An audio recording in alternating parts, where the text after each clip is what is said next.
Südtirol ist nicht nur bekannt für markante Berggipfel und spektakuläre Natur.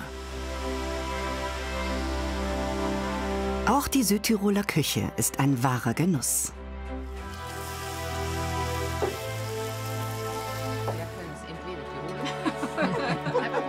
Hier trifft alpine Frische auf italienische Sonne.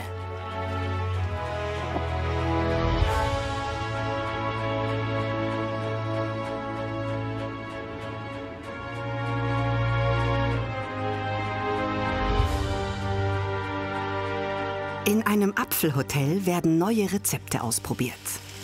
Dabei darf eine gute Portion Südtiroler Leichtigkeit nicht fehlen. Machst du jemand das dabei, weil es fest genug geschlagen ist? Nein.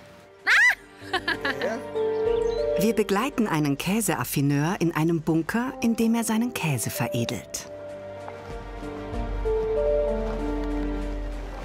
Fantastico.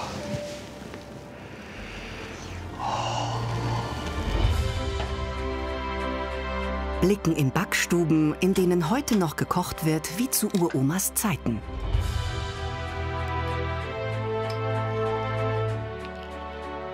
Viele Techniken kann man heute nicht mehr. Und sind zu Gast im Sterne-Restaurant von Spitzenkoch Norbert Niederkofler.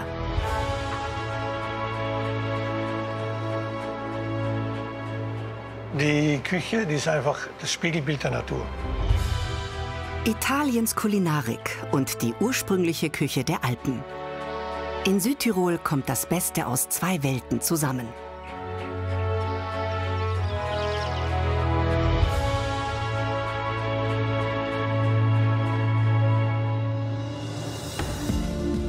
Südtirol ist die nördlichste Provinz Italiens.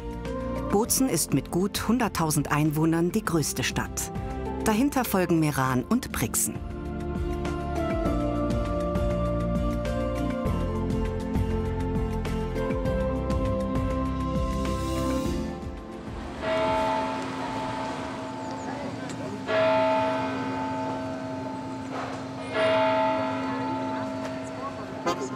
In Brixen findet einmal im Jahr ein besonderes Fest statt.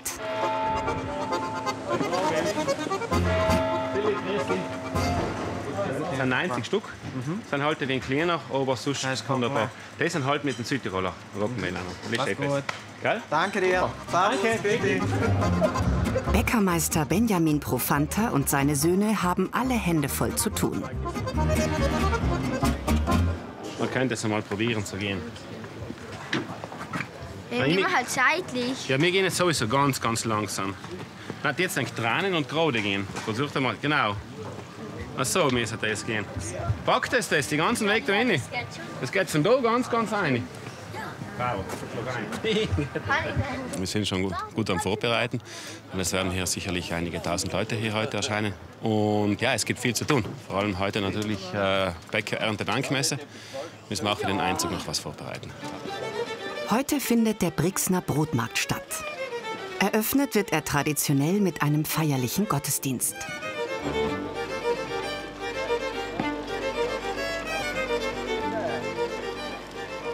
Papi, und den tragst du den Pfanne? Ja, die Fahne trage ich.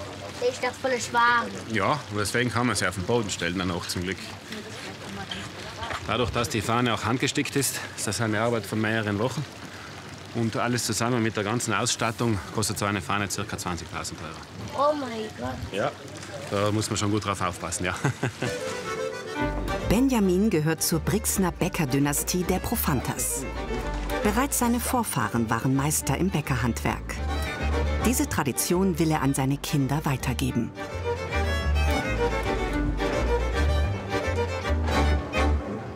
Wurm. Auch in die Hand. Aus. Ja. Super. So. Weiß ist die Bäckerfarbe. Schön. Hier haben wir noch.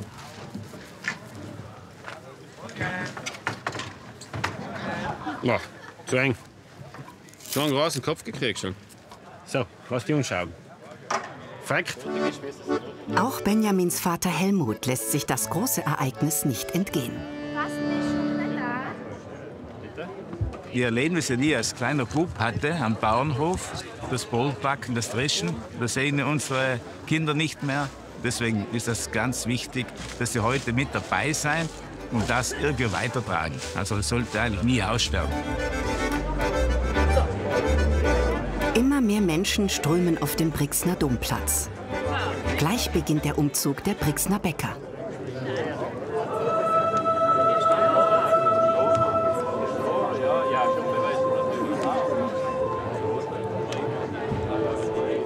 Wichtig ist, Abstand halten, mindestens 3 Meter. Okay. Und einzeln laufen.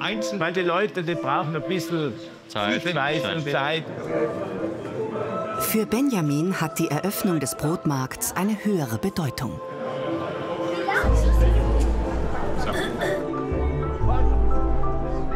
Ja, für mich persönlich ist Religion und Glaube schon sehr wichtig, weil es einem ganz viel vorgibt, wie man sich im Leben verhalten sollte. Es gibt aber auch Halt und vor allem natürlich die Tradition, die dahinter auch ganz, ganz wertvoll ist. Und als Bäcker insbesondere Brot in der Bibel und im Glauben ja eigentlich ganz ein wichtiger, fundamentaler Bestandteil, ja auch schon im Vaterunser. Gib uns unser täglich Brot und da müssen oder dürfen wir Bäcker natürlich schon auch unseren Beitrag dazu leisten.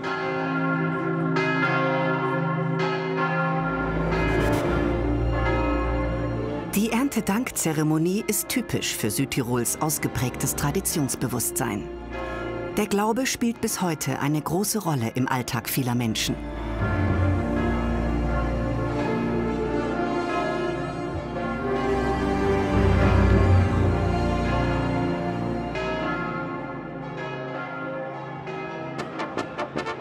Nach dem Gottesdienst ist der Brotmarkt eröffnet.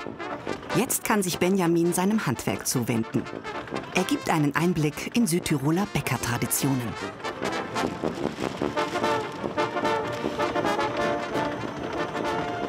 Dadurch, dass man sich mit den althergebrachten Herstellungsverarbeitungsweisen beschäftigt, kann man auch richtig verstehen, welchen Wert Brot hat. Also wir bauen ja selbst Getreide an, wir schneiden es auch von Hand mit den Sicheln, binden Garben, dreschen es dann hier aus, vermahlen es, mischen den Teig noch von Hand, wo man auch wirklich mal weiß, okay, wie schweißtreibend das war und versteht dann erst endlich, warum Brot früher so wertvoll war. In dem Brotteig mischt Benjamin Mehl, Wasser, Sauerteig, Hefe und Gewürze. Neben dem traditionellen Schüttelbrot wird der Teig auch für die beliebten Finchgall verwendet. Bevor er die Teiglinge in den Ofen schiebt, lässt Benjamin sie noch 20 Minuten ruhen.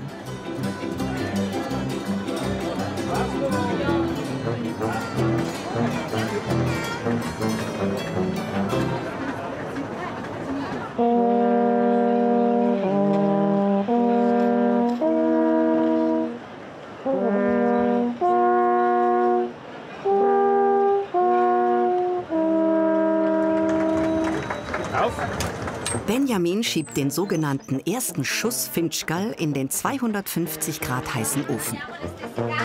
2 Minuten, 2 Minuten. Da hinten sind Handschuhe. Nimmst du Handschuhe und rahmst sie da hinten nachher.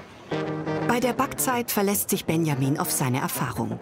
Er kennt die Vorlieben seiner Kundschaft.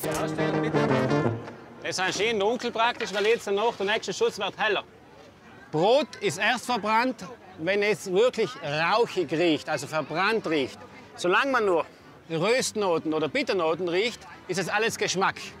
Deswegen viele Kunden möchten eigentlich wirklich ganz, ganz dunkel gebackenes Brot, weil sie sagen, es ist das beste Brot, weil auch diese Aromen in die Krume einziehen. Und gerade hinten die Kollegen, die alten Bauern, die sagen, Beck, wenn verbrennst du wieder mal Ofen, wir taten gerne mal ein richtig gescheites Brot haben. Das traditionelle Dreschen ist ein Highlight auf dem Brotmarkt und verkürzt die Wartezeit auf die frisch gebackenen Finchgall. Ja, die Brotvielfalt in Südtirol ist deswegen so groß, weil wir eigentlich ein Schmelztiegel der Kulturen sind. Wir haben ja deutsche oder österreichische Kultur, muss man sagen, und italienische Kulturen in den letzten 90 bis 100 Jahren auch angenommen. Das macht 1995. Auf so kleinem Raum so viele verschiedene Brotsorten zu finden, da wird man sich schwer tun, außerhalb Südtirols noch was Vergleichbares zu finden.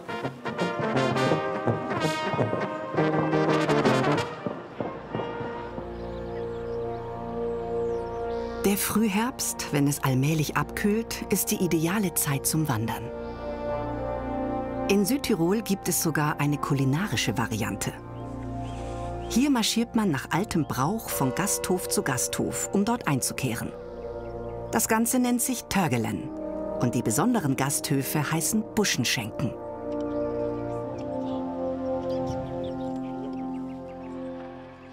Der Begriff kommt daher, weil man früher einen Buschen, das sind grüne Zweige, über den Eingang hängte, wenn der Gasthof geöffnet war. Traditionell trinkt man beim Törgelen jungen Wein, isst Speck, geröstete Kastanien und süße Krapfen. Und für die ist Bäuerin Michaela Rott vom Johannserhof oberhalb von Klausen im Eisacktal bekannt. Wenn man leidenschaftliche Bäuerin ist, dann glaube ich, geht vieles von alleine. Dann sieht man die Arbeit, dann versteht man, was zu machen ist und dann kapiert man das bald. Ja. Es ist sehr umfangreich, was wir hier machen. Wir haben Kühe, wir haben Weingut, wir machen den Buschenschank, wir arbeiten mit Gästen, wir arbeiten im Garten, bauen Kartoffeln an. Es ist echt viel. Am Nachmittag erwartet Michaela eine größere Gruppe an Gästen. Für sie will die Bäuerin jetzt noch ihre berühmten Philanderer Krapfen backen, nach dem Rezept ihrer Schwiegermutter. Das ist ein bisschen besonders, weil es gibt, glaube ich, keinen anderen Krapfenteig in Südtirol, oder sagen wir mal, ich kenne keinen anderen Krapfenteig hier in Südtirol, der nur mit Roggenmehl gemacht ist. Und früher hatte man ja Roggenmehl auf den Höfen selber. Weizenmehl, das war schon ein Luxus.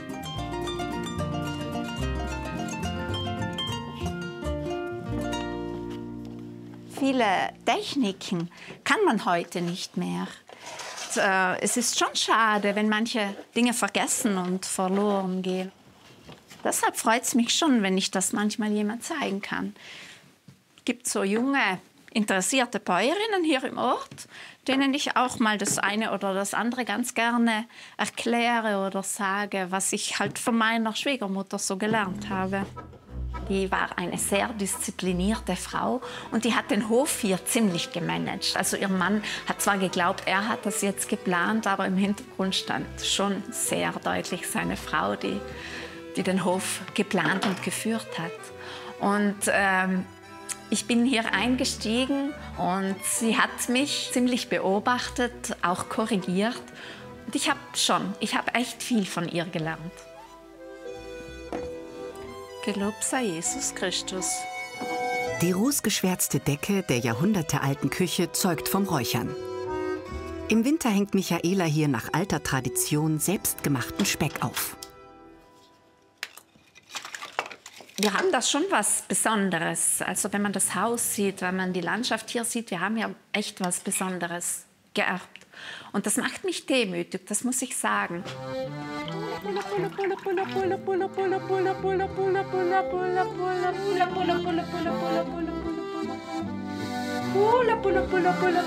Michaelas süße Krapfen sind mit Zwetschgenmarmelade, Nuss oder Mohn gefüllt und werden in heißem Fett herausgebacken.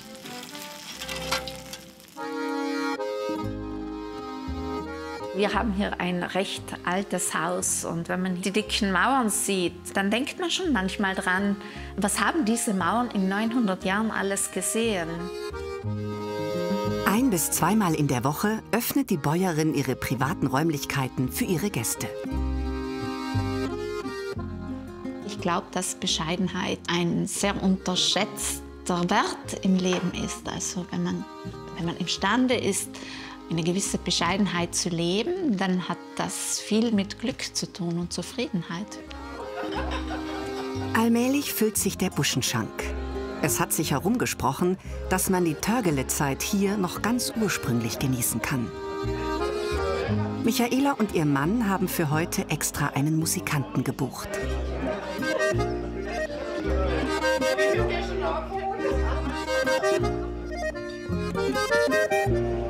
Seit 1972 haben wir hier den Buschenschank. Ein bisschen eigen sind wir, klein und fein.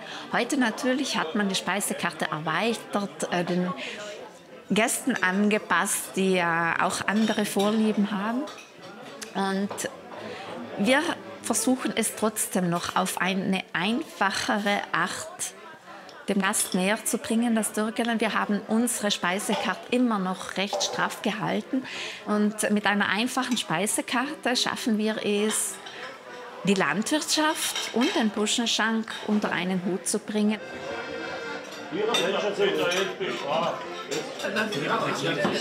Zwetschge, Nuss und Blumen.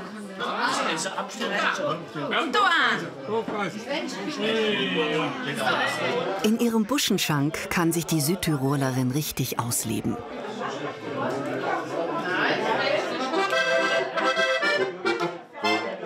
Ich bin ein bisschen kreativ dann auch und so eine Träumerin. Da schimpft mein Mann manchmal drüber, dass ich so eine Träumerin bin.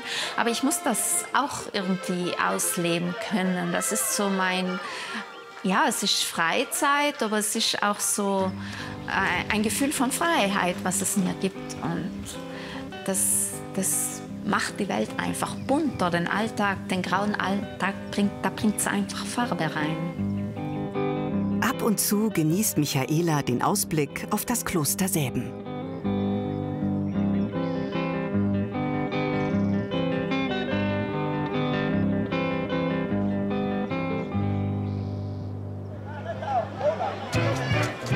Am nächsten Tag findet im nahegelegenen Klausen die Törgele-Saison ihren Höhepunkt, beim sogenannten Gasseltörgelen. Michaelas Tochter Ilse ist dieses Jahr sogar zur Törgele-Königin gekürt worden.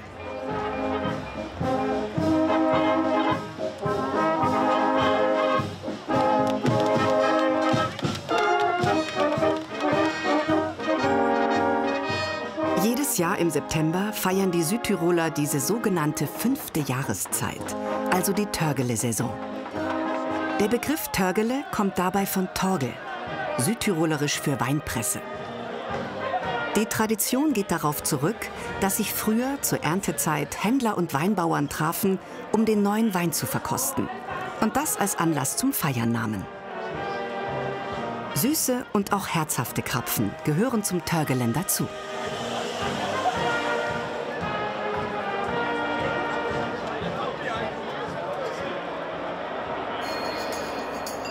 Etwa 20 Autominuten entfernt, in Farn bei Brixen, wird an eher ungewöhnlichen Köstlichkeiten getüftelt.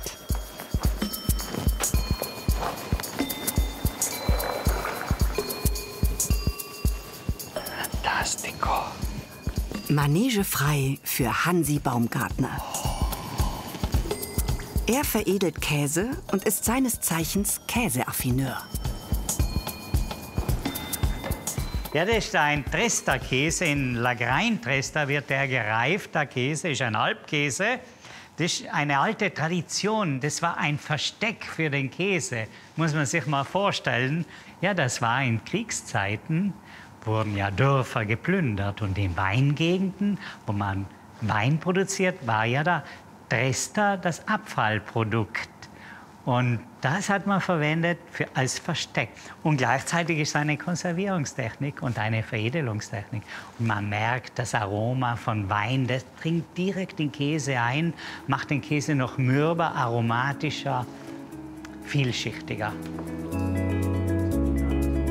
Hansis Arbeitsplatz gleicht mitunter einer modernen Hexenküche.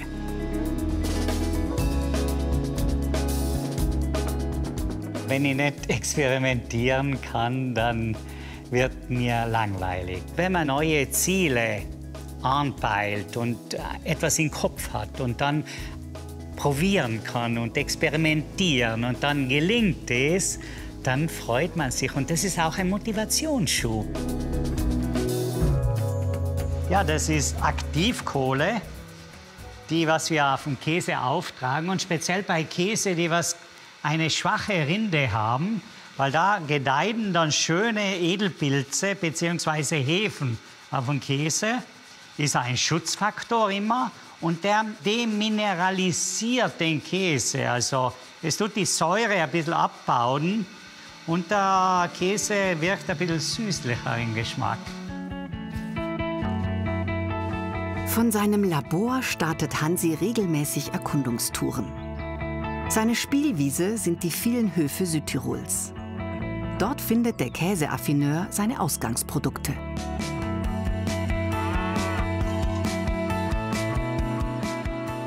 Käse spielt eine wichtige Rolle in meinem Leben und ich bin ganz erfreut, dass in Südtirol sich eine tolle Käsekultur entwickelt.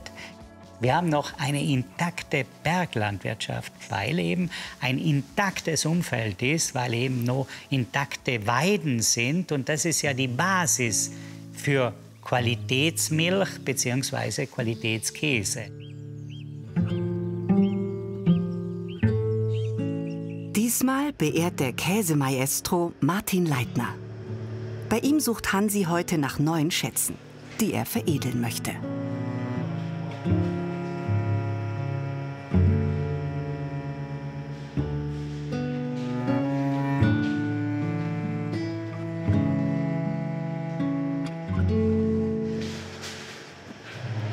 So, Hansi. Das ist der Bergkäse da. Toll. Der ist jetzt 3 Monate. 3 Monate. Aha. Und das ist ein klassischer Bergkäse. Das ist ein klassischer Bergkäse, ja. praktisch nicht.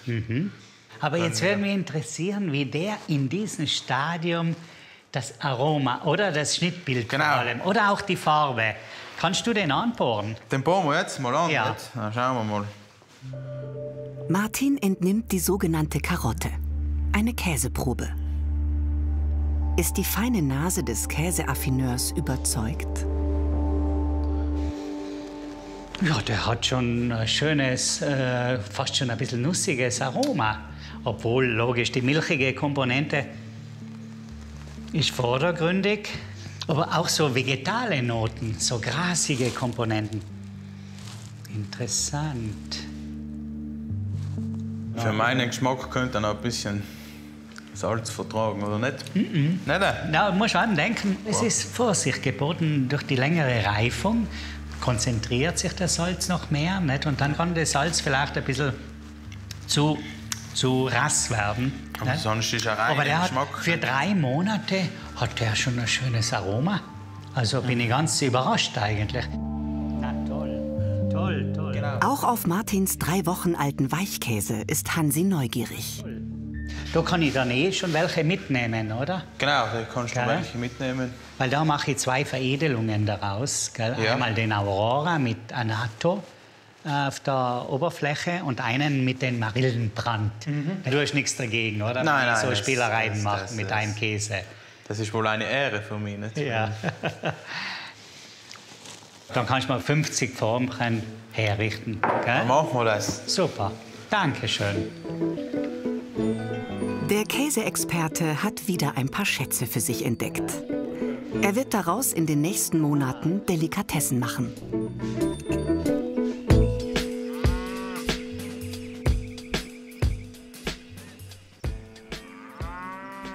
Hansi veredelt seinen Käse in einem alten, verwitterten Bunker, inmitten eines Waldes. Ursprünglich zu Zeiten Benito Mussolinis, dem italienischen Diktator, während des Zweiten Weltkrieges gebaut, beherbergt er heute Hansis Käseschätze. Das sind noch Kindheitserinnerungen. Wir sind ja immer im Wald gewesen und sind eben auch in diese Bunker eingedrungen. Die Feuchtigkeit, die Temperatur, aber auch die Luftzirkulation. Und dann, wenn ich begonnen habe, mit Käse zu arbeiten, dann bin ich noch mal in einen Bunker rein und dann habe ich gesehen, das könnte funktionieren. Wie Hansi nutzen inzwischen einige die ehemaligen Bunker zur Lagerung von Käse. Ein Bunker ist wie ein Labyrinth. Viele Räumlichkeiten mit unterschiedlichen Luftfeuchtigkeiten und auch unterschiedliche Temperaturen. Das ist für unseren Zweck ganz interessant, weil wir sehr viele unterschiedliche Käsesorten haben. Und so können wir das gut gestalten. Manche Käsesorten dürfen hier in Ruhe reifen. Andere muss Hansi aufwendig pflegen. Etwa die Rotschmierkäseleibe. Die muss der Spezialist regelmäßig mit Salzwasser behandeln.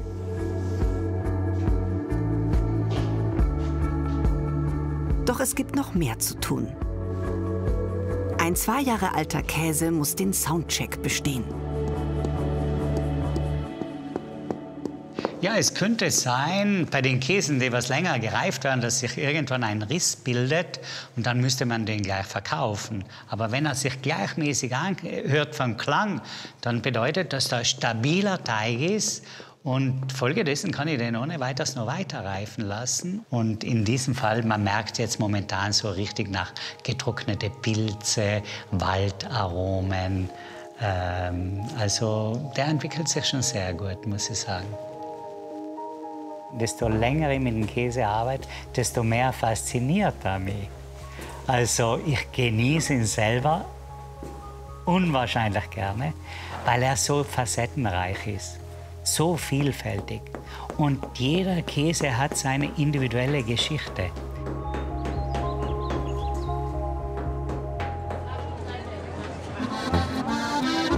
Zurück auf den Brixner Brotmarkt. Hier findet man eine große Auswahl an typischen Südtiroler Brotwaren.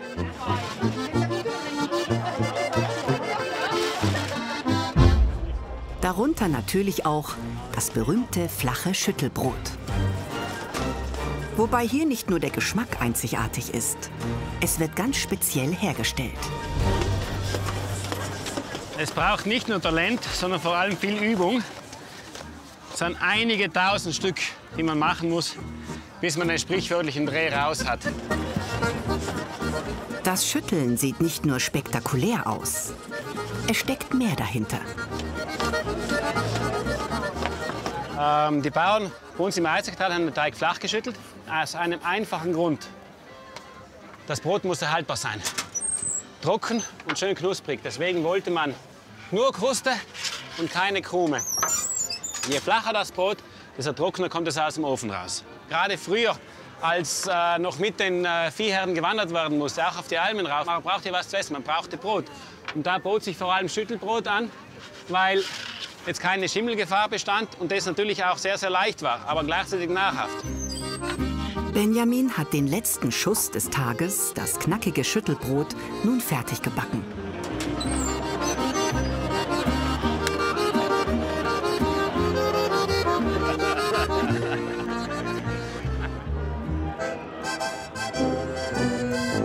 Seine Schüttelbrote liefert Benjamin regelmäßig an Kunden in der Region aus. Erste Station, der Kircherhof in Albeins, rund 10 Minuten von Brixen entfernt.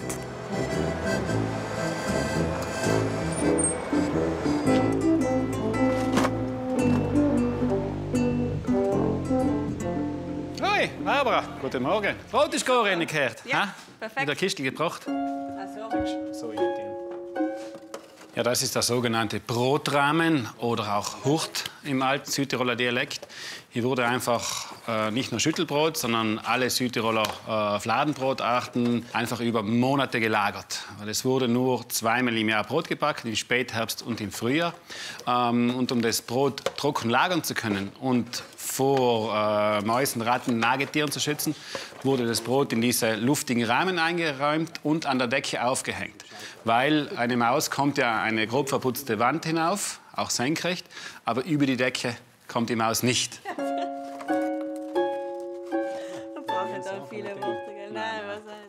Schön knusprig. Rogel. Weißt du, was Rogel heißt? Hast du schon einmal gehört?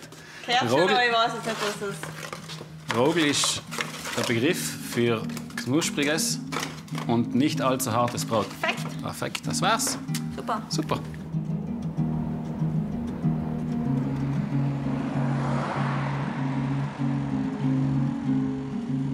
Schüttelbrot ist ja eines der ältesten Brotsorten, die es überhaupt heutzutage noch gibt. Vor allem, als auch in den Klöstern die ersten Klosterbackstuben entstanden sind.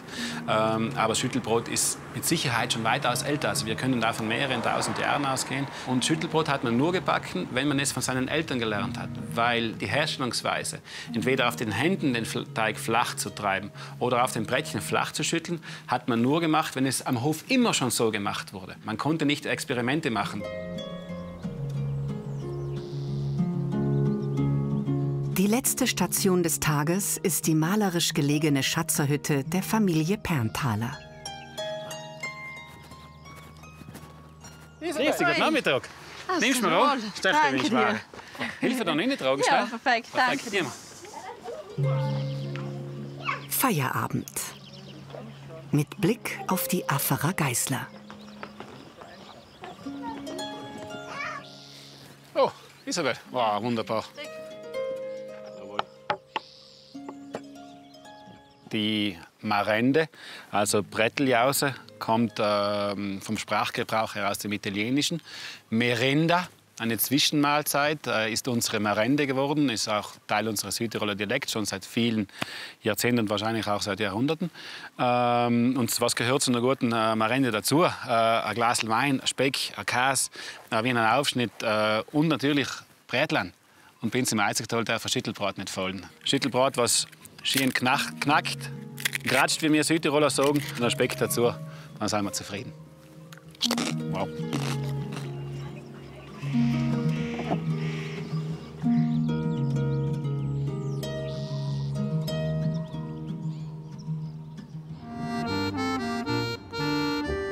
Was bei keiner Südtiroler Bretteljause fehlen darf, der berühmte Südtiroler Speck. Am Hubenbauer Hof in Farn bei Brixen wird er noch ganz traditionell selbst hergestellt.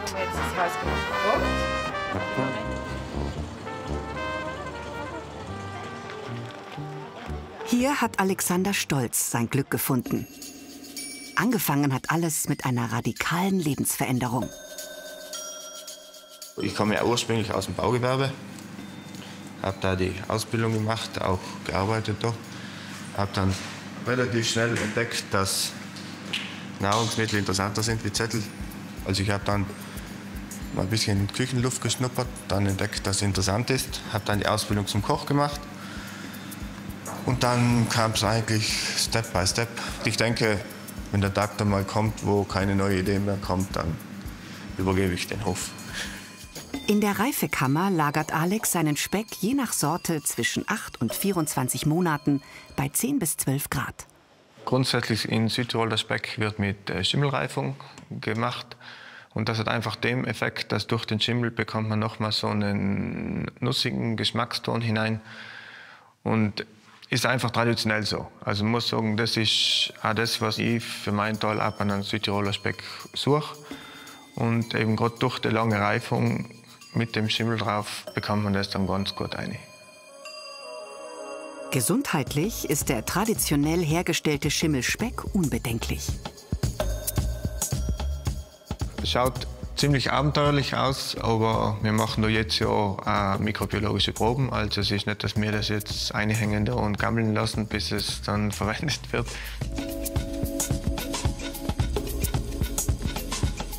Inzwischen gilt der Hubenbauer Speck als Delikatesse und hat sogar schon Auszeichnungen gewonnen.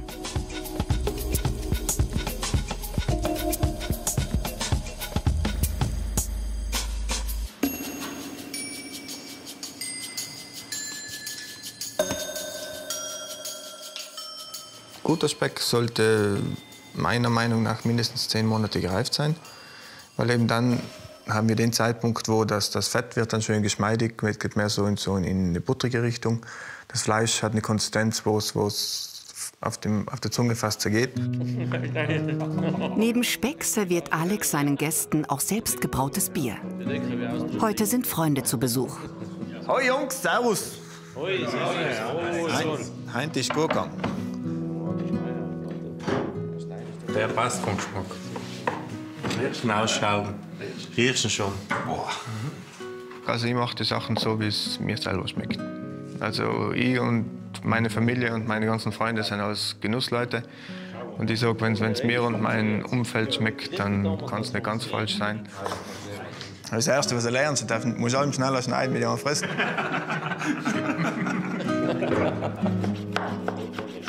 Mit dem anderen brauchst du nicht Speck. Dann schneidest du eine Stunde und danach hast du einen leeren Teller vor dir. Ja. So schnell ist für 2 Leute gekocht. Samuel, greift zu, Jungs.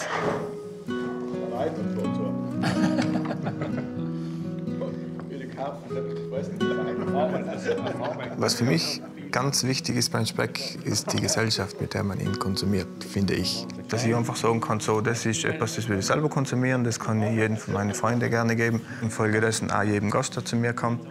Und eben, dass ich sagen kann, ich stehe hinter der Produktion.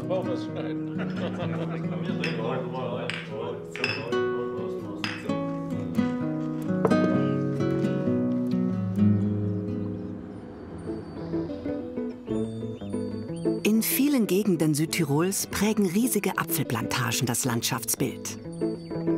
Die Region ist sogar eines der größten Apfelanbaugebiete der EU. Pro Jahr werden hier etwa 1 Million Tonnen Äpfel geerntet.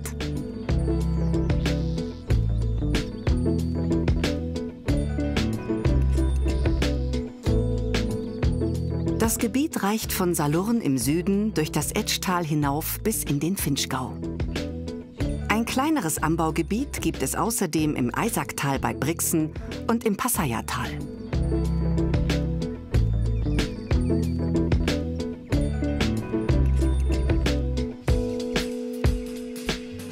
Hier in St. Leonhard hat sich Familie Pichler in den letzten Jahrzehnten ihr kleines Apfelimperium aufgebaut. Heute ist Erntetag. Tochter Maria ist normalerweise für Büro und Marketing zuständig. Doch die gemeinsame Ernte mit der ganzen Familie lässt sie sich nicht nehmen. Zur Familie gehören auch Marias Bruder Martin, Vater Sepp, der alles mit seiner Frau Mali aufgebaut hat, und Marias Mann Christian, Chefkoch im Apfelhotel.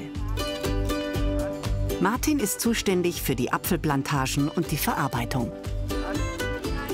Wir haben 11 verschiedene Apfelsorten, also das fängt schon im Juli mit dem Sommernachtstraum an. Und dann geht es immer weiter, dann kommt der Sammaret, dann kommt der Gala, dann jetzt sind wir beim Kanzi und aufhören tut dann alles mit dem Morgenduft. Das ist eine etwas ältere Apfelsorte, die wird dann so Ende Oktober, Anfang November geerntet und mit der Sorte schließen wir dann ab. Jetzt, wenn ich sagen müsste, was so mein Lieblingsapfel ist, dann würde ich schon den Kanzi eigentlich hernehmen. Der hat einfach einen schönen Geschmack und eine tolle Farbe. Und ich denke, ja, ist sicher eine sehr gefragte und tolle Apfelsorte. Für Maria ist die Erntezeit immer auch mit Nostalgie verbunden. Ich kann mich am meisten daran erinnern, dass es eigentlich eine wunderschöne Zeit immer war, weil überall diese Großkisten, da sind wir dann immer drauf herumgeklettert und haben Fangen gespielt und so. Das hat mir halt immer am meisten gefallen und es war halt immer viel los in den Wiesen, Traktorfahren. Ich meine, es war das Coolste überhaupt, Traktorfahren.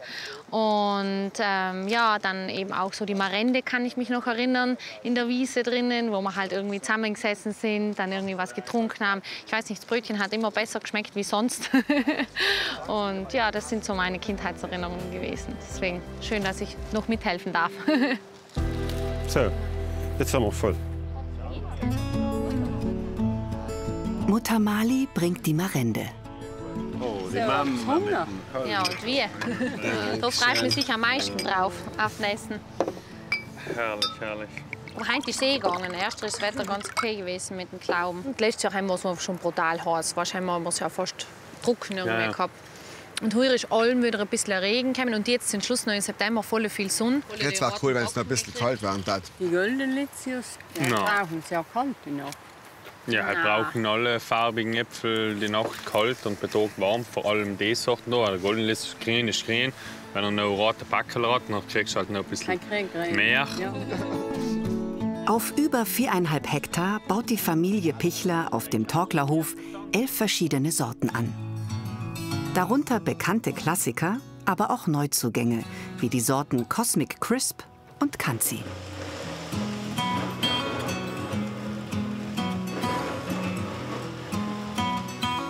Aus den Sorten Granny Smith und dem Golden Delicious stellt die Familie Apfelsaft her.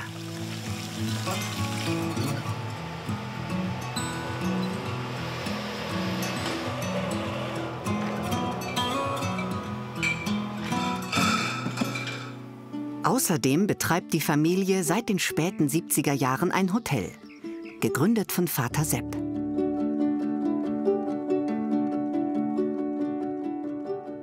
Angefangen habe ich eigentlich aus null Erfahrung. Nicht? Ich wusste nicht mal, wie ein Ei zu kochen geht. Nicht? Da hat eine Frau ein Ei bestellt. Und dann habe ich gesagt, ja, mache ich. Und habe es gemacht. Und dann sagt die Frau, Herr Sepp, das Ei ist ja hart. Dann habe ich gesagt, nein, ich verstehe nicht. Jetzt habe ich es 10 Minuten gekocht und es ist noch nicht weich geworden. Nicht? Und so habe ich angefangen. Inzwischen hat die nächste Generation übernommen. Die Geschwister Maria und Martin sind ein eingespieltes Team. Und den Umgang mit den Gästen kennen sie von klein auf. Wir haben immer König und Diener gespielt und irgendwie, wir haben uns immer gestritten, wer darf da Diener sein. Weil König war irgendwie ein bisschen langweilig, ja, und Diener, da durfte man halt jemandem was Schönes gönnen und den irgendwie, keine Ahnung, verwöhnen oder so. Und das hat uns wirklich am meisten immer Spaß gemacht. Und manchmal denke ich mir, ja, das gehört irgendwie, ja, keine Ahnung, vielleicht macht man deswegen auch den Beruf ganz gern.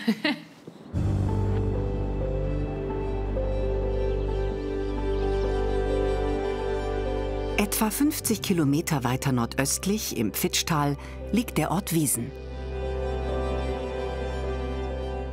Wiesen liegt einfach auch ein bisschen niedriger. Nicht? Das ist ein bisschen mediterraner. Das ist so ein bisschen so ein kleiner Einbucht, so ein bisschen ein Kessel. Nicht? Und da ist wirklich, wenn es warm ist, da kann es sehr warm werden. Nicht? Und dann haben wir ein bisschen mediterranere Kräuter, das wird das sehr gut funktioniert. Das ist auch der Basilikum, nicht?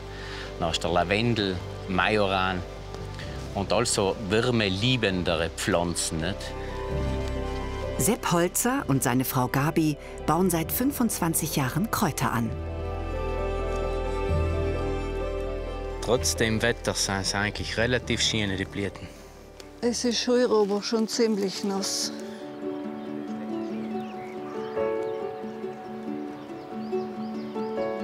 Für die studierte Biologin geht es um mehr als nur um Kräuteranbau.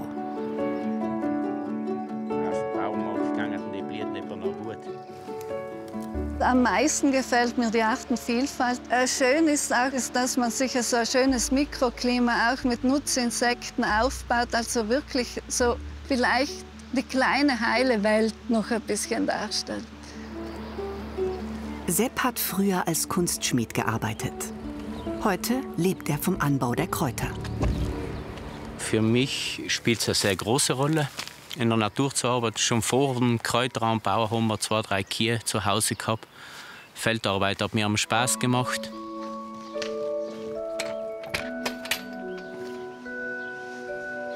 Die beiden trocknen die Kräuter und Blüten sorgsam und stellen daraus Tees und Gewürzmischungen her. Einen Teil verkaufen sie auch als essbare Dekoration.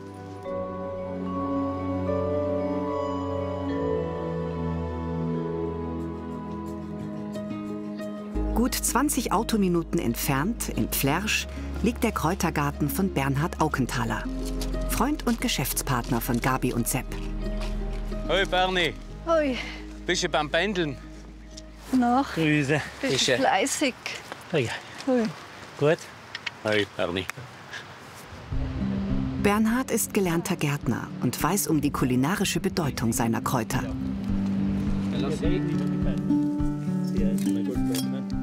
Die Kräuter in der Südtiroler Küche sind nicht wegzudenken. Nicht? Wir machen ja auch ziemlich viel Würzkräuter oder eben Blüten für die Küche. Nicht? In der Südtiroler Küche gibt es einerseits die klassischen Kräuter, nicht? Die man eben schon seit jeher verwendet, zum Beispiel Kümmel, Fenchel. Dann auch sehr spezielle Kräuter, die man sonst nicht so kennt, zum Beispiel den Brotklee, das ist eine wichtige Kultur auch bei uns, nicht? Das typische Gewürz für das Finchgerle. Nicht? Und in den letzten, sage ich mal, 2 Jahrzehnten ist die Südtiroler Küche auch sehr kreativ geworden. Nicht? Und da werden viele Blüten in der Gastronomie verwendet oder auch besondere Würzkräuter. Das ist schon ein spannender Bereich, also für uns auch ein sehr wichtiger Bereich. Neben bekannteren Gewürzen bauen die Kräuterexperten auch ein paar Besonderheiten an.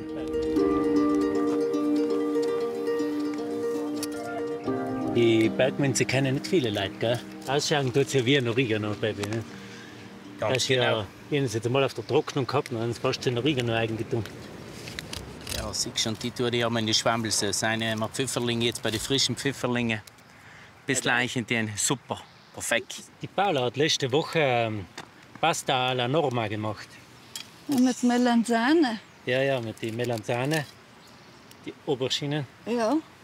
Und das ist ja das typische italienische, das römische Gericht, nicht?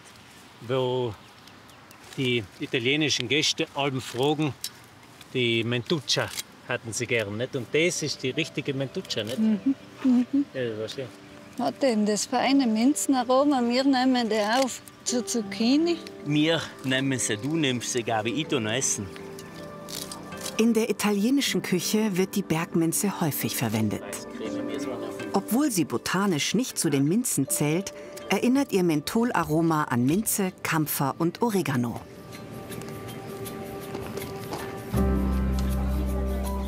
Im Herzen von Sterzing, direkt am Wahrzeichen der Stadt, dem Zwölferturm, treffen sich die drei Freunde nach getaner Arbeit in ihrem Ladengeschäft.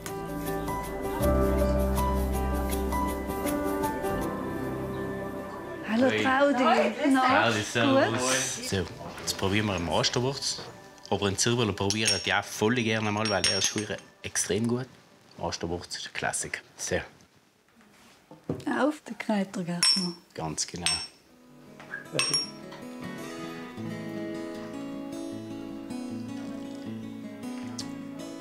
Fantastisch. Schön herzig, nicht zu süß. Nicht zu süß. Ganz genau, das ist wichtig. Für ihre Produkte sammeln die drei Freunde auch in der freien Natur.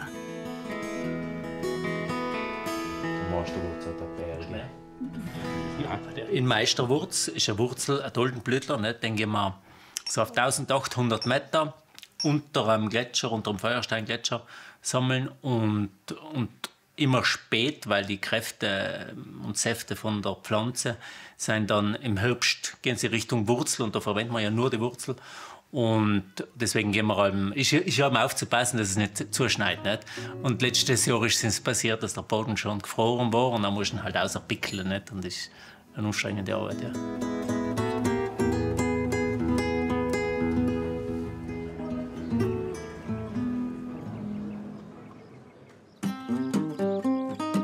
Zurück im Passaiertal. Maria Pichler hat eine neue Idee für die Gäste. Kaiserschmarrn, zubereitet in der Outdoor-Küche.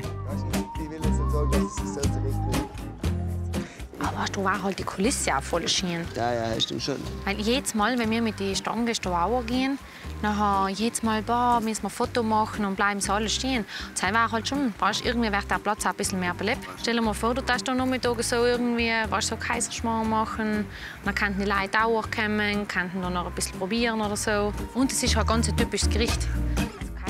Ihr Mann Christian, Chefkoch im Apfelhotel, muss noch von der Idee überzeugt werden. Willst du sein? Ja, wenn es mir auch noch sagt, kann ich alles. Zuerst probieren wir es immer in kleiner Runde mit der Familie, damit wir mal sehen können, ob denen das überhaupt schmeckt und wie es bei denen ankommt. Also immer im kleinen Kreis und dann nehmen wir die Gäste mit und ja, vielleicht ist das wirklich was in Zukunft. Jawohl. Schaut gut aus. Machst du gleich Anfang Geiztag zusammen, Maria? Ja, passt. Mehl, Milch. Ja, ich weiß schon. Gaukel noch drinnen, gell? Das kriege ich schon hin. Jetzt wird es spannend.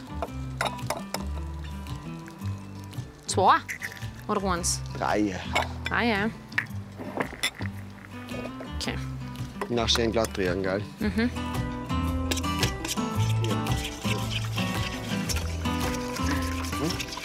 Und wenn du magst, kannst du das Eiweiß jetzt noch schön kneten und dann Rest auf die Seite stellen. Dann da ist das Eiweiß rein. Okay. Profi, darf ich sagen. Das musst du jetzt schlagen, gell, bis es dann komplett weiß ist und steif. So Lidien. Ja, du. Es ist auch oft gut, dass der eine seinen Bereich hat und der andere den anderen. Dann kommt man nicht so oft in den Konflikt. Aber so hin und wieder mal gemeinsam was machen, macht schon auch Spaß dann. Ja, ich kann auch das bestätigen, dass es ab und zu auch ganz cool ist, wenn man mal was gemeinsam macht, weil man dann irgendwie, ja, die andere, also vom anderen irgendwie die Arbeit auch noch mal ein bisschen mehr schätzt. Es ist schön, mal so ein bisschen zu gucken, wie das alles läuft. Und von daher ist man auch immer offen, was Neues zu lernen. Und er scheißt mich ja nicht brutal zusammen. Das schaut jetzt schon besser aus. Das schaut echt ein Profi. So, voilà. Machst du jemand, der ist dabei, weil es fest genug geschlagen ist? Nein. Geh her. Perfekt. Karamellisierte Apfelspalten vom eigenen Hof runden den Kaiserschmarrn ab. Das Gericht ist typisch für die alpine Küche und steht insbesondere auf Südtirols Almen hoch im Kurs. Da die Süßspeise sehr sättigend ist, wird sie oft als Hauptgericht serviert. Etwas Puderzucker, fertig. Bei Marias und Christians Nachwuchs kommt der Kaiserschmarrn schon mal gut an.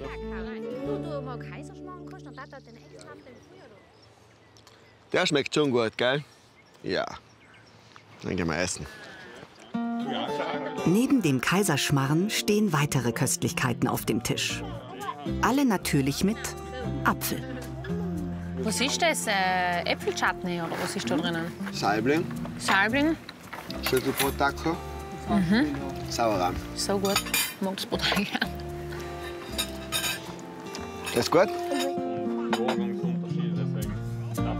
Der Generationenwechsel hat bei Familie Pichler offenbar funktioniert. Meine Eltern waren sehr, sehr offen, was das Loslassen anging. Sie sind super happy, dass sie noch mitarbeiten dürfen und wir sind natürlich happy, dass sie das machen. Wir haben immer Vertrauen gehabt, weißt? Wir haben gewusst, die können das, die machen das. Und deswegen ist uns überhaupt nicht schwer gefallen. Aber es war immer ganz witzig, weil mein Papa ist immer derjenige gewesen, der immer schon so ein bisschen stolz war auf einen, obwohl man noch nichts gemacht hat. Und mir war das ehrlich gesagt immer ein bisschen peinlich. Und die Mama hingegen, das war immer die immer ein bisschen bodenständiger war und gesagt hat, ja, wenn die Familien oder halt die Gäste gesagt haben, ja, ihr habt fleißige Kinder, dann ja, geht schon. Es hat immer den Ball flach gehalten. Und ich glaube, das war ganz gut, weil mein Papa ist manchmal so stolz gewesen, dass es sonst zu viel gewesen wäre. Und, ja. Ja, hab schon gut hingekriegt. Haben wir schon für Glück reden. Jetzt kann ich so schön auf das runterschauen und habe schon meine Enkelkinder da.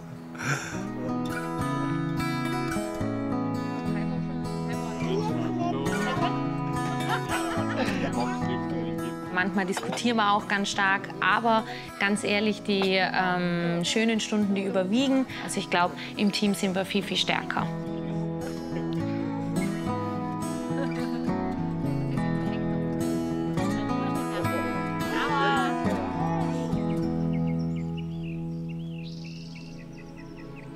In einigen Gebieten Südtirols, etwa im Grödnertal und im Gardatal, wird das sogenannte Ladinisch gesprochen.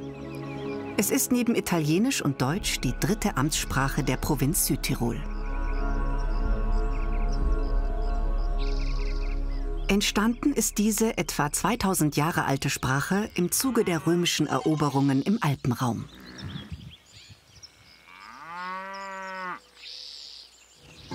In St. Vigil lebt Uli Thies mit ihrer Familie. Sie und ihr Sohn Shan sprechen im Alltag Ladinisch miteinander. Als probier maar met. Dan doen we juist een braia kilo. Ja. Dit la met 2 kilo. Oké. C'era dan gratenia massa e io la met giù kilo, pensi? Čem se zražijo? Ja, čem se zraži. Posto. Dime.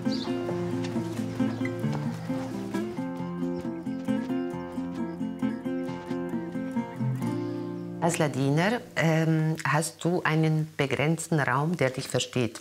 Da ist die Hauptstraße, die rausfährt, und wo die Tunnels dann anfangen, ist unsere Welt zu Ende, sprachlich gesehen.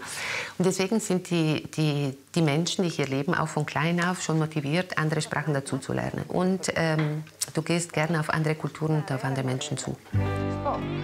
Die Ladiner haben nicht nur eine eigene Sprache, sondern auch eine besondere Küche. Und die möchte Uli bekannter machen. Darum bietet sie Kochkurse an. Ciao! Bunde! Willkommen! Wir kochen heute zusammen, oder? Das war eben... Tim und Sarah Andresen und Claudia Argreiter wollen heute typisch ladinische Gerichte kennenlernen. Dann legen wir los. Ich habe schon ein bisschen was vorbereitet hier. Wir kochen jetzt heute wirklich wie zu Omas Zeiten mit ganz einfachen Zutaten, die auch in älteren Zeiten hier im Gardatal zur Verfügung standen. Wir haben etwas Weizenmehl, Roggenmehl, natürlich aus der Gegend. Dann haben wir ein bisschen Eier, dann haben wir Milch, Grünzeug im Sommer, etwas Mangold, Schnittlauch, Topfen, bisschen Anis, Sahne. Claudias Familie stammt aus der Gegend.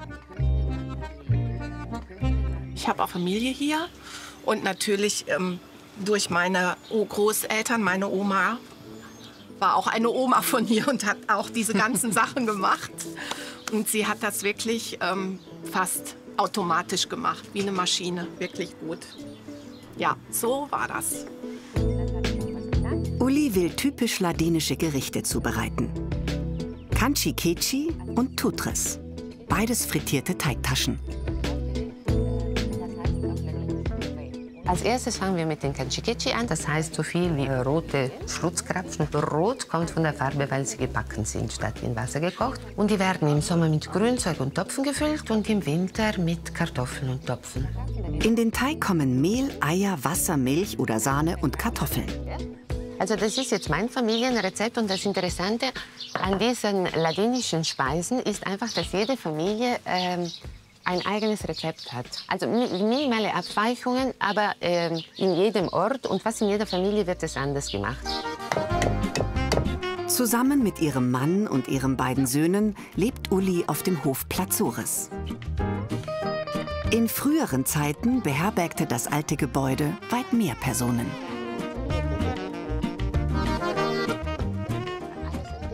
Stellt euch vor, in diesem Haus haben bis zu 24 Menschen gelebt. Das war ein Zweifamilienhaus. Stellt euch mal vor, die arme Omi, die in der Küche gestanden hat und diese Dinge für 24 hungrige Mäuler gemacht hat. Das war schon Knochenarbeit.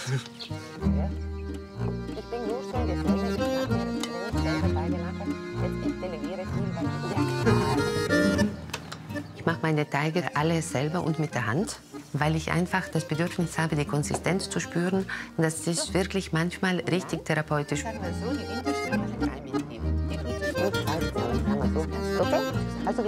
Das kann man übrigens herrlich als Brotaufstrich auch verwenden. Da kann man ein bisschen Zitronenöl reingeben, ein bisschen Olivenöl, ein bisschen Basilikum, und schon hast du irgendetwas für die Sommerparty schon pronto, nebenbei. Na, guck mal. Gut? Gut, dann können wir füllen. Und zwar funktioniert das so, kleines bisschen oder ein großes bisschen. Ich mag immer gerne, wenn etwas drinnen ist in den Geschichten. Das nimmt man dann so in die Hand, drückt es einfach so zusammen und dann drückt man einfach die Ränder, siehst du, so, einfach zu, damit das alles schön verschlossen bleibt. Die Kanchi Keci sind fertig.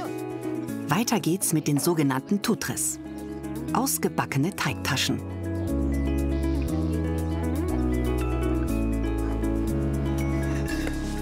Das Einzige, was an Gemeinsamkeit ist, dass es frittiert ist und dass die gleichen Zutaten drinnen sind. Aber ihr werdet sehen, das ist ein total anderes Geschmackserlebnis. Die Besonderheit von der ladinischen Küche, und da brennt mein Herz so wahnsinnig dafür, war, was diese Frauen, diese Hausfrauen, diese Mamas, diese Omas alles angestellt haben, in Formen oder in Konsistenzen oder in Mischungen mit diesen wenigen Sachen, damit die Leute das Gefühl hatten, doch ab und zu mal was anderes auf den Teller zu bekommen. Damals hat es in jedem Haus, Claudia, vielleicht kannst du dich daran erinnern, eine Butterpfanne gegeben, gell? Ja. Die war ganz schwarz und in der wurde eigentlich nur immer die Butter gemacht. So wohl. Dann brauchen wir noch die Milch. Und noch etwas darf bei Uli nicht fehlen. Und wenn wir ihn glatt haben, dann machen wir eine ganz besondere Geschichte. So. Einfach 1, 2, 1, 2, einfach 3 Kreuzchen rein. Das hat man bei Hefeteigen gemacht, um zu sehen, wie sie aufgehen. Aber alle Omis haben auf diese Weise den Teig irgendwie gesegnet. Das musste einfach sein. Bringen tut's nichts, ich mache es immer noch, auch im Restaurant. Schaden tut's auch nicht. Deswegen, sind so Sachen, die prägen dich vom Kind auf und die machen wir dann so.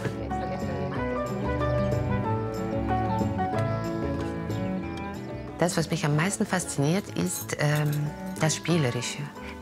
Und es macht mir Spaß, einfach aus einer Materie eine andere Seele rauszubekommen, rauszukitzeln. Und deswegen ist es einfach eigentlich, ja, ich bin 56 Jahre alt, aber spielen kann ich einfach nicht lassen. Und in der Küche lässt es sich wunderbar spielen. Die eine Hälfte der Tutres wird mit Mangold und Quark gefüllt, die andere mit Sauerkraut. Da müsst ihr mir nur ganz fest aufpassen bei den Außenrändern. Wenn da auch nur eine winzig kleine Lücke bleibt, dann holt uns das Fett die Füllung raus. Und deswegen einfach nur den Finger ansetzen und ganz leicht nach draußen drücken und dann zupitschen heißt man das auf Südtiroler Hochdeutsch. Wir sagen Cougie, das ist so viel wie nähen. Ulis Tipps und Tricks kommen gut an. Also hier nimmt man auf jeden Fall vieles mit. Ich habe, glaube ich, noch nie Nudelholz in der Hand gehabt. Das bringt super viel Spaß, auch wenn man die nicht so wie die Omi hinkriegt und so rund und noch ausstechen muss. Aber trotzdem macht es super viel Spaß. Meine Oma konnte das auch gut. Die hat das auch Ohne so Ausstechen? Ja, ohne Ausstechen. Nee. Aber wir haben immer mit der Gabel die Ränder gemacht. Ich weiß nicht, wie die das hinkriegen. Ihr seid ja gewaltig. Mal zuschauen, macht Spaß. Den Finger ins heiße Öl tauchen. Das sollte man Uli lieber nicht nachmachen. Funktioniert nur bei mir und nur bei diesem Ding. Wieso, weiß ich auch nicht. Aus lauter Not, weil ich von einem Moment zum anderen mich als Chefköchin gekürt habe, obwohl ich eigentlich nicht kochen konnte, aber ich konnte die Köchin nicht mehr ausstehen, diese Primadonne, und dann habe ich gesagt, das kann ich auch. Habt ihr Lust dazu? So, dann legen wir mit dem Backen los. Öltemperatur passt. Also passt beim Backen auf.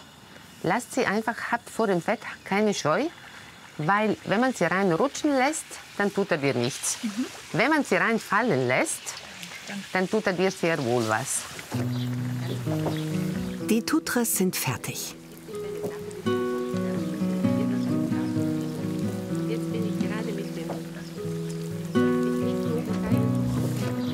Als nächstes werden die Schlutzkrapfen, die Kanchi Kichi, frittiert.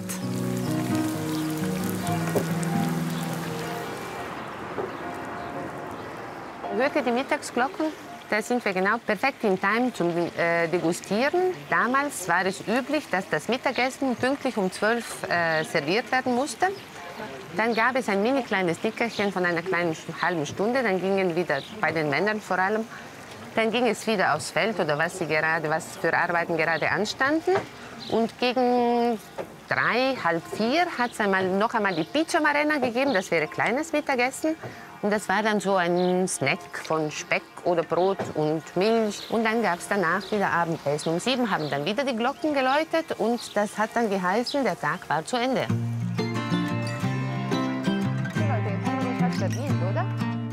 Hunger haben wir auch. Man nimmt sie in die Hand, bricht sie voneinander. Dann Leute mit ganz viel Hunger, die klappen sie einfach und essen sie doppelt. Und Leute, die gemütlicher essen, die reißen sie voneinander und essen sie dann hälfteweise sozusagen. Was man nicht tun kann bei den Tutres, mit Messer und Gabel zu essen, das tut uns Ladinern ganz, ganz fest weh. Also bitte schön, langt's zu. Serviert werden die gebackenen Teigtaschen mit zerlassener Butter und Mohn. Das schmeckt sehr, sehr lecker. Uli will Interessierten aber nicht nur die ladinische Küche zeigen, sondern auch ihr geschichtsträchtiges Haus näher bringen. Das Plazores wurde 1296 erstmals erwähnt. Das Haus hat eine Seele, es ist etwas Wunderbares. Die Struktur ist voll heil. Wir mussten nicht viel machen, wir haben auch sehr viel authentisch gelassen. Die Fenster sind klein, die Mauern sind dick, die Einteilung der Räume ist das, was es ist. Aber das Haus hat eine Seele und die möchte ich nicht missen. Nach dem Kochkurs versorgt Uli ihre Familie mit einer kleinen Stärkung. Hola! Ega! Oi! Ja, paura. Cadê? Inte na butit la orella. Será? Poți un pom? No. Keine pom? No, danke. Vedo che l'ina pom può guardare senza. Será Jean? Vino in caricum. No senza? Bravo. E una pom per mister? Grazie, no? Oh, oggi me l'ha detta? No, va bene. Salvo? Salve che è il vizio. Che l'ha già fatto. Che l'ha già fatto.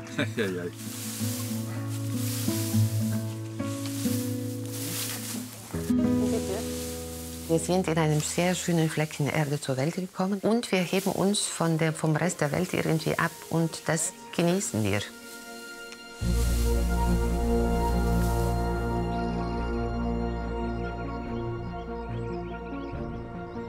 Im Gegensatz zum eher abgelegenen Gardatal sind viele andere Gebiete Südtirols gut erschlossen.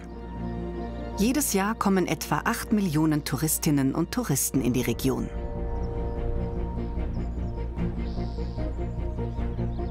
Nicht nur die spektakuläre Bergwelt. Auch der Reschensee mit dem versunkenen Kirchturm. Die über 800 Burgen oder das Messner Mountain Museum sind beliebte Ziele. Nach Bruneck zieht es insbesondere Gourmet-Touristen. Ins Sterne-Restaurant Atelier Mössmer Norbert Niederkofler. Es gehört dem gleichnamigen Spitzenkoch. Jeden Morgen bespricht er sich mit seinem Team.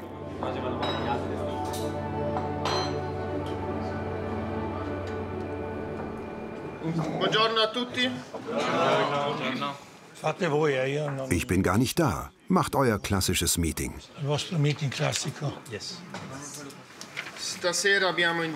Also, auf der Veranda haben wir 5 Personen, davon 4 normale und ein vegetarisches Menü.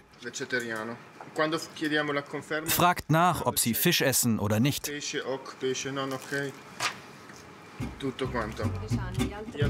Nach dem Meeting fährt Norbert Niederkofler ins Umland. Er verwendet ausschließlich Gemüse, das gerade Saison hat.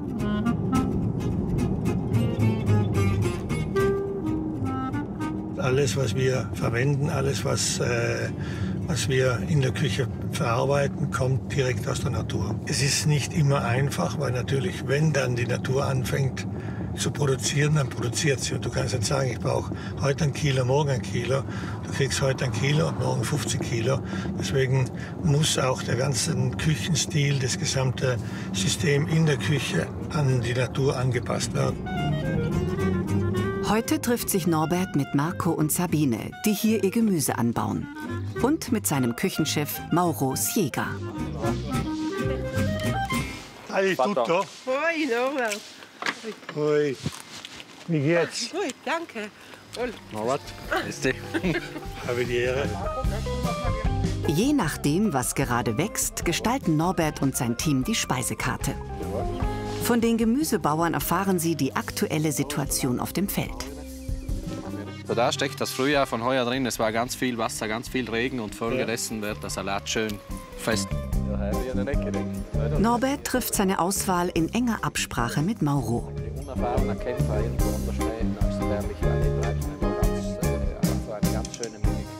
Und ist er relativ delikat oder sehr Der stark? ist jetzt noch delikat und wird dann, wenn er getrocknet ist, schon auch intensiver. Also das ist jetzt noch ein frischer Knoblauch. Der ist die Zehe noch weiß und die Haut ist noch feucht. Allerdings, wenn er dann getrocknet ist, dann wird er schon etwas stärker noch. Der fachkundige Austausch ist für die Köche Gold wert. Das ist, glaube ich, extrem wichtig, vor allem auch, wenn man dann mit jungen Köchen hergeht, mit Leuten vom Team hergeht, dass die sich endlich auch bewusst sind, was das eigentlich heißt, wie viel Arbeit dahinter steckt, die Problematik, die dahinter steckt. Und das ist oft nicht mehr selbstverständlich, weil wir einfach gewohnt sind, alles immer und überall zu haben. Und das ist nicht der Fall. Küchenchef Mauro steht regelmäßig in Kontakt mit Sabine und Marco. Wir sind mindestens zweimal die Woche hier. Wir möchten sehen, was gerade reif ist, was die Natur zu bieten hat, aber auch, was die Probleme sind, denn zurzeit verändert sich die Natur. Wir möchten die besten Produkte, die sie haben. Landwirt Marco freut es, dass Norbert und Mauro ihre Speisekarte an die Natur anpassen. Es werden zum Beispiel heuer die Chinakohl, die müssten Chinakohl werden, der hat aber dann geblüht, weil das Wetter so war, wie es einfach war. Und er hat dann aber die Blütenspitzen vom Chinakohl verwendet und so haben wir die Pflanze trotzdem noch verwenden können. Das war eigentlich ein Glücksfall, sagen wir so, dass er gerade das gebraucht hat. Und wenn wir das hinkriegen, dass die Köche verstehen, dass es uns auch gibt als Gemüsegärtner, dass wir nicht bloß eine Ware sind, die in einer Kiste transportiert wird mit irgendeinem Lastwagen, dann könnte es anfangen, sehr interessant zu werden. Norbert macht noch einen Abstecher zum Feld. Es ist lustig, wie sich der Geschmack des Gemüses verändert. Im Sommer schmecken mir zum Beispiel die Radieschen nicht. Auch der Salat verändert sich, wenn die Sonne rauskommt. Er ist nicht mehr so gut, wenn diese Hitze kommt. Der Mangold überzeugt Norbert. Der Koch nimmt ihn direkt mit ins Restaurant nach Bruneck. Das Atelier Mössmer Norbert Niederkofler gibt es seit dem Sommer 2023. In kürzester Zeit wurde es mit 3 Sternen ausgezeichnet. Sogar einen grünen Stern für nachhaltiges Kochen hat das Restaurant erhalten. Dafür arbeiten alle hier hart.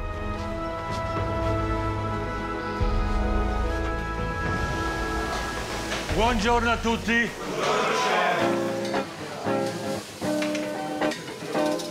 Du machst Tempura? Ja, Tempura. Wofür machst du Tempura? Für die Schnecken, die wir gerade auf der Karte haben. Ist es schwer, im Schneckentempo zu arbeiten?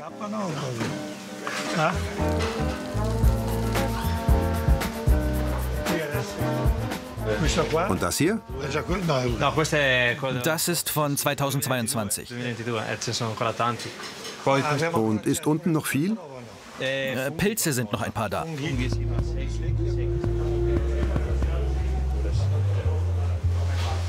Wir müssen immer ein Jahr im Voraus denken. Deswegen müssen wir unterschiedliche Lagermethoden verwenden. 1/3 von den frischen Produkten, die wir jetzt bekommen, werden jetzt frisch verarbeitet. Und 2/3 werden gelagert für das nächste Jahr. Das heißt mit einlegen, trocknen, einfrieren, konservieren, Öle machen.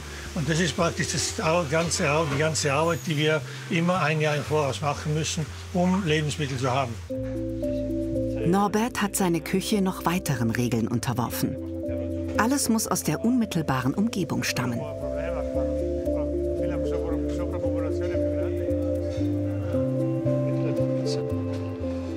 Wir haben 4 ganz wichtige Säulen bei uns. Ich habe gesagt, die 4 Säulen sind keine Gewächshäuser. Das heißt, kein einziges Gemüse, das wir verwenden, kommt aus einem Gewächshaus. Nächste Säule, kein Olivenöl. Dann 3. Säule, keine Zitrusfrüchte. Und oben drüber absolute No Waste. Da es in der Umgebung keine Oliven- und Zitrusbäume gibt, wird darauf konsequent verzichtet. Dass zudem nichts weggeworfen werden darf, ist eine echte Herausforderung. Selbst Fischschuppen sollen noch verarbeitet werden.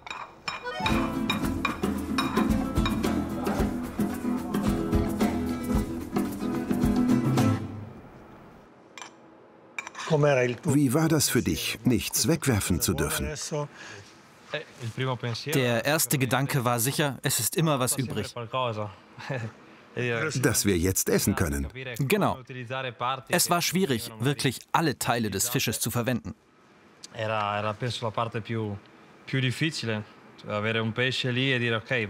Wenn du ein Produkt vor dir hast und sie dir sagen, okay, du kannst alles machen, was du willst, aber du musst alles verwenden, vom Kopf bis zur Schwanzflosse. Es war schwierig, denn es fehlte immer etwas. Man wusste nie, was man wie verwenden kann, weil wir uns auch immer etwas Neues einfallen lassen müssen. Heute gibt es Tartar von der Renke an Terlaner Weißweinsauce mit Dillöl, dekoriert mit frittierten Fischschuppen, Holunderkapern und Blüten. Ein weiterer Gang, Blätterteig Grissino, garniert mit feinen Bergkräutern und rote Beete-Gnocchi auf Daikon-Creme, ein süßlicher Rettich. Norberts Mission, nachhaltig kochen auf höchstem Niveau.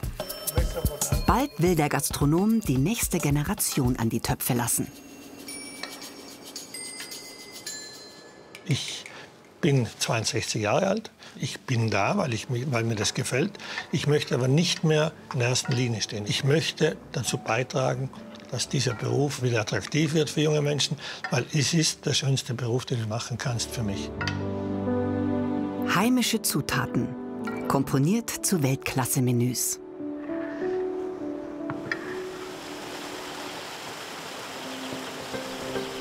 Südtirol lockt nicht nur mit feiner Kulinarik. Auch die Natur ist atemberaubend.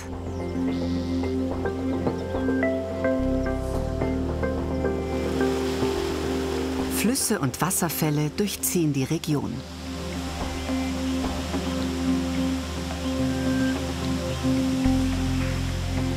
Und auch einige Seen, wie etwa der bekannte Praxer Wildsee, prägen die Landschaft.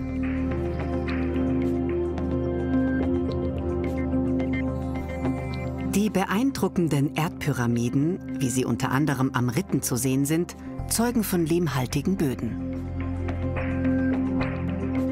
In Kombination mit den vielen steilen Hängen sind das die idealen Bedingungen für den Anbau von Wein.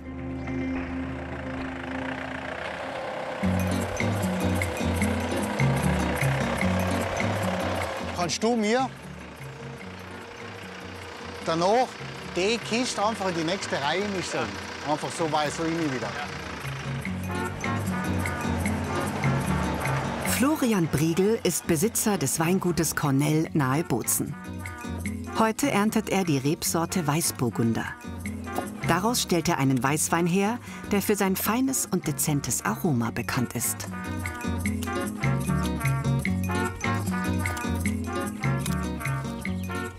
Beim Ernten einfach ja schauen, dass das, was in die Kiste kommt, gesund ist. Das heißt, wie hier, das ist gut, das ist eingetrocknet, das ist kein Problem. Das fällt weg durch die Rebel. Aber wenn wir jetzt hergehen und man schaut halt jede Traube an, die sind gut hier. Da sind vielleicht hier 1, 2 Beeren, die leicht angefault sind, die kratzt man weg. Und dann passt es so. Andiamo. Das Arbeiten im Weinberg ist für Florian eine willkommene Abwechslung. Wenn du jetzt erntest oder egal welche Arbeit du machst in der Landwirtschaft, am Abend siehst du immer ein Resultat. Also wenn man jetzt zurückblickt, dann sieht man, dass geerntet worden ist, dass es was fertig macht. Im freien Arbeiten macht mir sowieso viel Spaß und ist halt auch oft viel befriedigender, als wenn du Zettel von links nach rechts schiebst und immer unterwegs bist. Die Rebsorte Weißburgunder wächst am Südwesthang auf 300 Metern. Das Aroma erinnert an Nüsse, Zitrusfrüchte und Apfel. Der Seiner ist voll, den müssen wir jetzt ausleeren.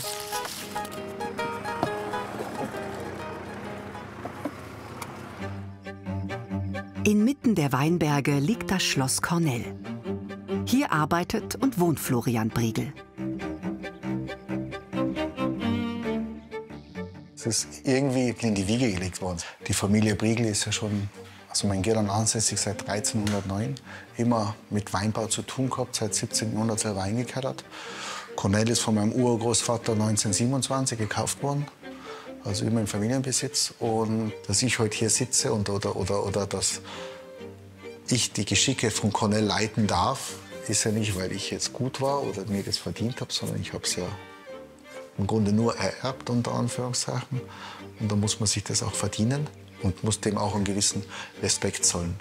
Das heißt nicht, dass du dein ganzes Leben dem unterordnen sollst, meiner Meinung nach, aber du musst es respektieren. Aus diesem Traditionsbewusstsein heraus packt Florian auch immer mal wieder selbst mit an.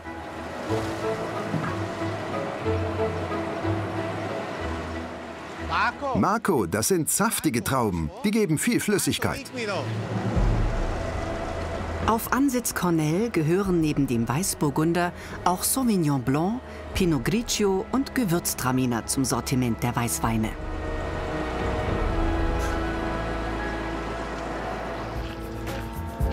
Nachdem er den Traubenmost abgefüllt hat, lagert Florian ihn für mehrere Monate bis Jahre ein.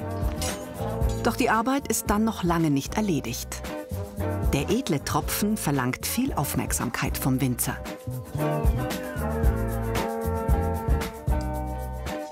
Das, was wir jetzt hier genau machen, ist im Grunde die Feinhefe aufwirbeln. Das heißt praktisch, über die Zeit setzen sich die Feinhefen am Barrikboden ab, am Fassboden. Und durch diesen Stab werden die wieder aufgewirbelt. Und das tun wir einfach, damit die Weine einfach cremiger und geschmeidiger werden. In einem kleinen Nebenraum hütet Florian seinen größten Schatz.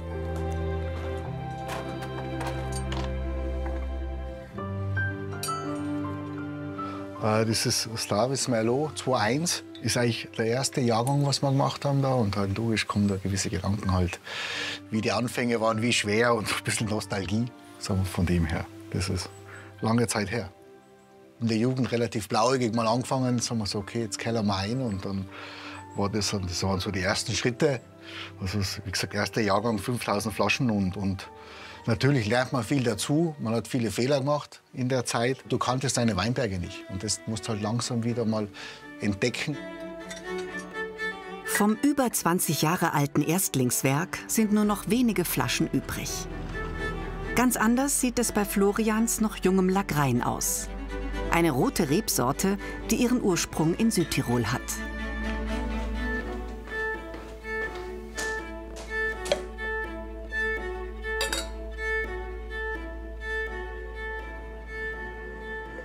Alle Verkostungen, was wir machen, sind so zwischen 10, 11 Uhr, 12 Uhr vormittags, weil du einfach da von mir am besten aufnahmefähig bist.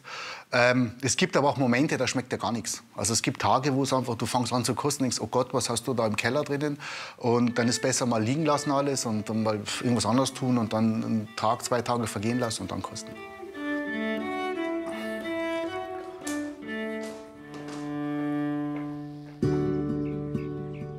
Auch gemeinsam mit seinem Team verkostet Florian regelmäßig seine Weine. So. È giovane, no? È già molto bilanciato. Bello pulito, un bel esotico anche. Ja. Oder? Ja. Oder? Ist extrem schön, so rund, sagen wir, von ausgeglichen, schöne Säure.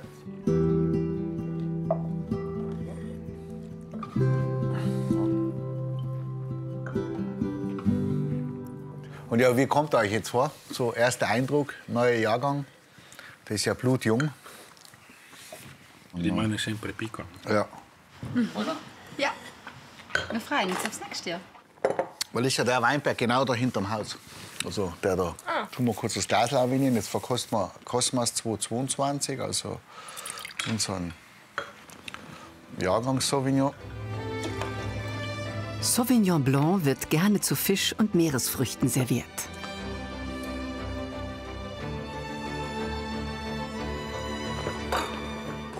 Schmeckt schon noch richtig nach Stachelbeere. Nein, es ist schon.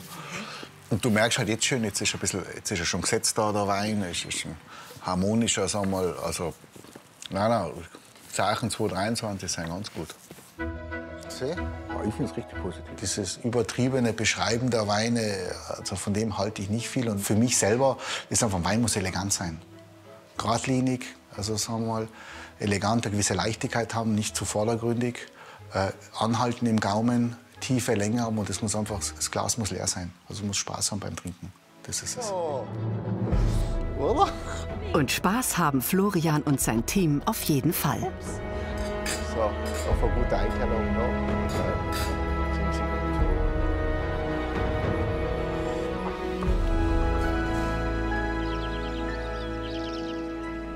Knapp 20 Autominuten vom Weingut entfernt thront die Burg Hocheppern. Hier sieht man auf einem Fresko, dass Knödel schon seit vielen Jahrhunderten Bestandteil der Südtiroler Küche sind.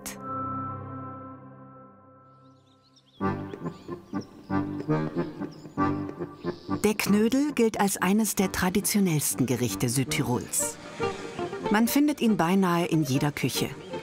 Auch auf der urigen Vallmilngalm, hoch oben auf dem über 2000 Meter hohen Rosskopf, dem Hausberg von Sterzing. Geführt wird die Alm von Floragunde Ralser. In ihrer kleinen Küche bereitet sie heute Käseknödel zu. Dafür verwendet sie den für Südtirol typischen Graukäse. Natürlich selbst gemacht. Der Rest ist top secret. Keiner will sich eigentlich ganz genau auf die Finger gucken lassen. Jeder ist stolz auf seine Knödel. Ich persönlich arbeite mit Gefühl. Und könnte ich jetzt nicht sagen, da kommt so viel oder so viel rein, man muss das spüren. Selbst mit Rezept wäre es wohl kein leichtes, Floragundes Knödel nachzukochen. Es braucht vor allem Erfahrung und eine gute Portion Südtiroler Gelassenheit.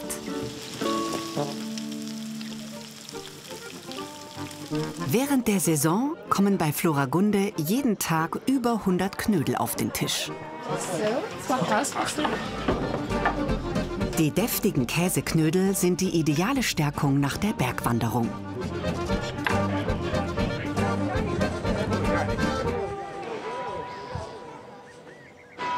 Ein paar hundert Meter weiter unten im Tal die Altstadt von Sterzing.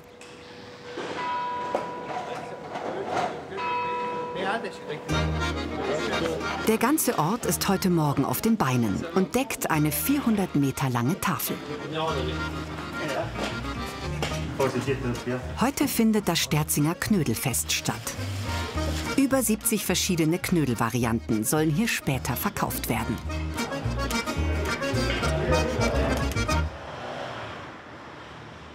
Auch im Hotel Rosskopf geht es deshalb heute Morgen hoch her. Chefkoch Totti Hodai bereitet seine berühmten Marillenknödel zu. Wie geht's? Heute gibt's viel zu tun, oder? Es geht.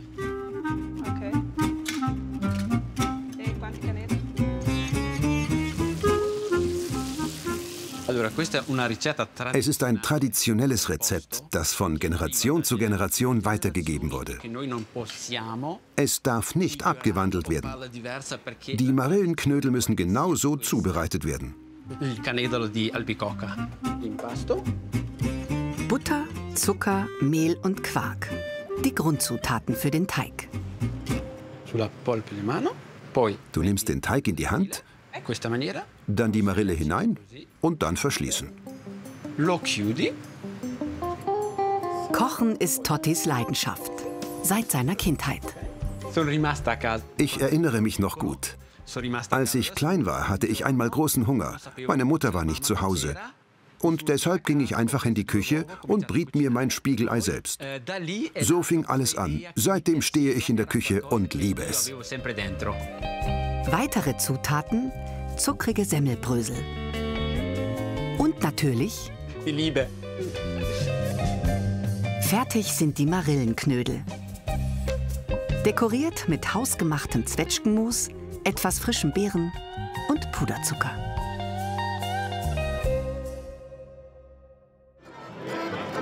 In der Sterzinger Altstadt ist das Knödelfest in vollem Gange.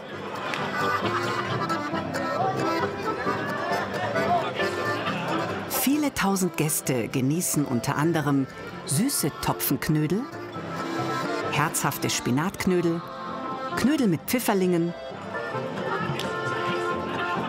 und natürlich auch Tottis Marillenknödel.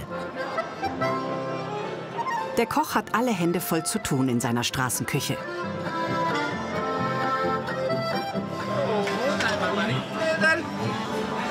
Bitte schön. Einmal Knödel. Vielen Dank. Schön. Super lecker. Also ich glaube, als Nachtisch perfekt. Das Sterzinger Knödelfest findet jedes Jahr Anfang September statt.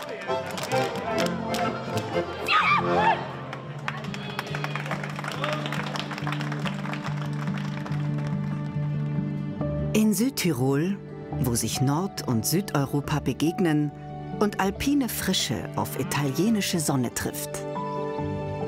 Da kommt kulinarisch das Beste aus zwei Welten zusammen.